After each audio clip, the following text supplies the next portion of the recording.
Today I'll be showing you how to make this classic Japanese style prawn tempura. If you want to improve your small chops game, this is one thing you should definitely add to your menu. The taste of this is so mind-blowing. Let me show you exactly how to make it.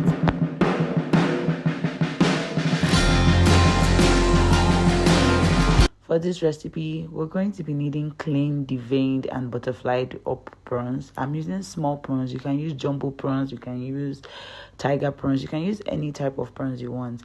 And if you've watched my shrimp in mayo video, then you already know what spice this is. This is my ultimate seafood spice. It is just made of Cajun spice mix, Shazam mix, and white pepper. And I'm pouring it confidently like this because there is no salt or Maggi in the mix, just these three ingredients, and I am good to go. Like, my prawns will taste so good. I'm just giving this a good rub, massaging it in properly, and then we're going to set it aside and move on to the batter. Hi guys, welcome to my channel. I feel like I don't say this a lot. But anyway, before we make the batter, you want to put some oil on fire, and this would keep getting hot while we make the batter. Now, prawn tempura needs to be at a particular temperature, and I use 1/4 cup of ice cold water. Sorry, half cup of ice cold water.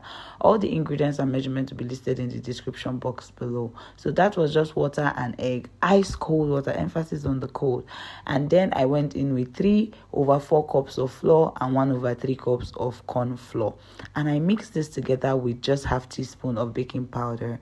And you want to pour the dry ingredients into the wet ingredients. So you whisk to make sure that you have no lumps, and this has to go fast. Like, guys, it has to go very fast so that your water remains very cold. The reason for this is that the ice water will stop the flour from developing gluten, which will make it have that very crispy, light and airy batter that you need. And this is what makes it very authentic. Like, if you can get the crispiness, then you get the prawns.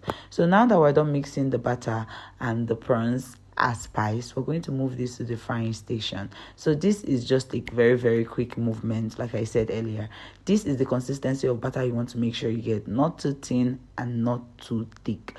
You want to take one prawn and coat it back and forth while leaving the tails out. This is why you need to keep the tails on your prawns when you fry them, so that you get something to hold on to, and then dip it in that oil. If you can observe the bubbles on my oil, they are not so great, meaning your oil doesn't have to be so hot.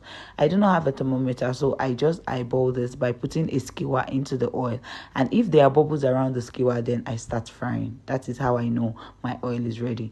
Anyways, you saw how I sprinkled a little bit of the batter on it. That just makes it and gives it these spikes.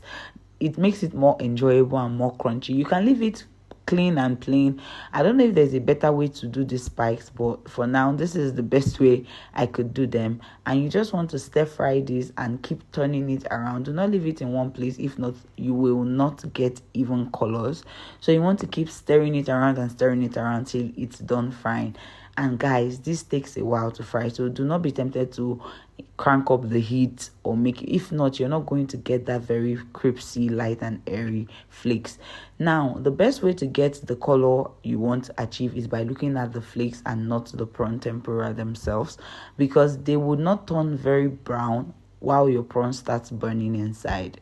So you want to pay attention to those little flakes in your oil. Once they are turning brown fast, then your prawns are ready to take off the flame. This took about 10 to 12 minutes to fry, and guys, they were so crispy. And as always, I have to pair it exactly with that same sauce that we used for our shrimp in mayo and the prawn roll. And guys, this tastes so good. I think this prawn tempura was best with this sauce, although the sauce, in my defense, is actually a dip for prawn tempura, but because I made those ones first, I did not know how mind-blowing is going to be with this. So guys, let me know if you're going to be trying this out, and also know that this is, if you run a food business, these are fun new things that you can add to your menu to keep up the spice. You'd never know which of your customers may enjoy this and just haven't found where to get them from.